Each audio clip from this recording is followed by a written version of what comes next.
Just when you think you have seen it all, Nigeria happens again and again and again. This time, it's not a politician, it's not a celebrity, it is not a street tout, but it's a pastor. Yes, you heard me well.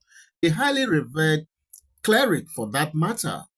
The senior pastor of House on the Rock himself, Paul Adefarasin, allegedly caught on camera pulling what appears to be a pistol or a taser or an unsuspecting car spotter. He pulled this on an unsuspecting car spotter in broad daylight. Later we were told that car spotter could be a TikToker or a YouTuber or whatever, but that was just what it was. No one saw it coming. But in the video that is out there, which I think a lot of you guys must have seen, what we saw wasn't that encouraging at all, coming from a man of Adefarasin's stature in the society. It was just not expected at all, okay? The internet is boiling right now as a result of that video, and the silence from the church is deafening, completely deafening. And I don't know why. Now, let's talk, my people. Let's talk about this. So here he was, stuck in Lagos traffic like every other regular Nigerian.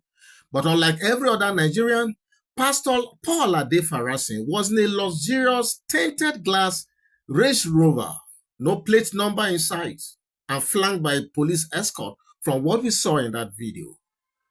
A car spotter, probably a TikToker or a content creator, does what he is known for, films exotic cars he sees in traffic. And that is a hobby, by the way, for those of you who don't know. It's a hustle. It's a hustle. For those of you who don't know. A harmless art, if I must say. Okay? What he did not know was that the man behind that tinted glass was one of Nigeria's most powerful preachers. He never knew because the glass was wound up.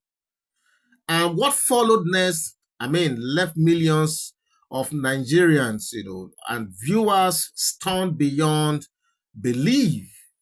The pastor rolled down his glass, looked dead into the camera, raised an object that looked like a pistol, and muttered something inaudible. I watched that video several times. I couldn't get what he was saying, but I'm sure he was not saying anything nice. I'm sure from the countenance and that facial expression, it was like a sort of warning, okay? So the car spotter, shocked and visibly frightened, began to beg, "Boss, boss." I could hear his voice saying, "Boss, boss." He said that several times and said, "Sorry, sir. Sorry, sir." He said that several times also. And that was it. The man of God drove off, cool, calm, in control. But the question now is, what just happened in that video? What just happened in that video? Was the blogger a threat to the pastor? Was he armed? Was he aggressive? Did he attempt to open the car door? No, he didn't do any of this. All we know from that short but disturbing video is that he was filming the vehicle, something Nigerians have been doing online for years. No confrontation was seen, no verbal assault, just a video that the young man was making. So why did a pastor, a preacher of peace and faith, feel the need to pull out a weapon on such, harmless individual? Why did he pull that weapon? Some say it was not a pistol, it was a taser, but whether it is a taser or a Glock 19, let's not miss the point here, my people. Why would a cleric who is known for preaching, and saying, "God is your refuge and fortress," need a short-range weapon in traffic, despite being fully escorted by the security? For those of you who watched that video, you could see that there is an escort vehicle right beside him. So if he had that, why does he need to pull that short instrument? Are we looking at a man of God or a man of fear or even a man of terror? I used to love this man a lot. I've never been to any of his churches, but he's one of those pastors that I used to have a lot of respect for until this video, until I saw this video. Okay? So now let's expand on the part that no one is talking about. Yes, this is the area I want you guys to listen very well. The car had no license plate. Did you see that?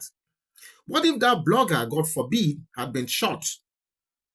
How would we trace the attacker? Suppose the pastor's escort confiscated the phone of the content provider and deleted the footage that he was recording, and then maybe Pastor Adefarasin sped off in an untraceable car. Where would justice start from? How many more of these incidents go unrecorded every day in this country, for God's sake? How many? Because it could have gone worse than what we saw on that video. And let's not pretend that people in power have not snapped before. Because some of us would think, say, because somebody is a man of God, so if you not get small, is it cure, you could call it, or kiosk, or something, on the head. Okay? There could be mental fatigue for all I care. It could be emotional burnout. It could be paranoia. So who is monitoring the psychological state of those we have crowned spiritual leaders? You need to just go close to some of these people. They act like gangsters. I'm saying this without apology because I've once gotten close to one of them in Abuja. I don't want to call names. I escorted someone there and we were waiting for this man to turn up. When this guy was coming, you need to see the bodyguards that were shielding him. And it was like a gang-style operation, what I saw that day in his church. And most of them are like that. Most of them are like that. Okay? Most of them are like that, unfortunately. This is how violence gets normalized. This is how power gets abused. And this is exactly how innocent lives get lost over nothing. I tell you, over nothing. Now, let's address the irony head on, because there's a lot of irony in that video. These are the same pastors who preach reliance on God, who tell their congregants to cast their burdens on the Lord, who boast on their sermons of divine protection and angelic hosts. Yet in reality, they move around with armed escorts, tasers, and probably unregistered luxury vehicles. I'm telling you this. So what exactly are they preaching, if you ask me? Faith or fear? God or clocks? Psalm or pepper spray? What are they preaching, I'm asking? This is not the condemnation of religion. Don't get me wrong. Don't get this twisted. This is a call for authenticity, for integrity, for humility. Because if a man who stands before thousands weekly with the Bible in hand can whip out a weapon at a harmless content creator, what does that say about his message? And I think this is the fulcrum of this story I'm doing. A man who holds the Bible every Sunday and and does this, what manner of message will he be preaching to his congregants? And it's not just about Paul Adefarasin right now. Let's call it what it is. It is a trend that is, enveloping this country right now. It's not just about David. It's not just about Paul Adefarasin alone. And this brings me to that name, Pastor David Ibiyomi. He once openly threatened a journalist on live television, saying he would arrest and jail anyone who talked bad about him. Pastor Jeremiah Omoto Fufunyi has been embroiled in scandal after scandal, allegedly harassing critics with legal threats and intimidation. I understand that he took a very dark man, our own very dark man, to court, and they are still in court. And in some videos I made recently, he was calling out his members to use their phones to start fighting back any blogger that talks bad about them and stuff like that. And these are supposed to be men of God. So this is what we have been used to. And now this very video. Pastor Paul Adefarasin with a weapon in Lagos traffic, captured on camera, yet no official statement, no remorse of any kind, no clarification. They don't owe anybody anything. And that is the level of arrogance we are talking about with some of these men of God. Okay? This is beginning to look like a deliberate strategy. Intimidate, silence, suppress. Use fear as a weapon. Use power as a shield. Because like I said, David Abiyome boasted that he was going to get someone arrested and get the person jailed, as if as if the law does not recognize anyone, charged to court as being innocent until proven guilty. But they're already saying that they will jail and lock someone up. Imagine the audacity. And this is coming from a man of God. And where is this God? If you ask me, where is government in all of this? Where are the regulators? Why do these pastors operate with more impunity than even the elected politicians? If it were a regular Nigerian that was caught brandishing a taser or a pistol in public, would they be driving home that night? I don't think so. They will fish him out. Would not they be cooling off in the police cell already? So why the double standard from the authorities? Why the double standard? And where will this lead all of us? And to the congregants, listen, the people who flock every Sunday to sit under this man, you too, you have a role to play. You have a big role to play in all of this. Stop defending the indefensible.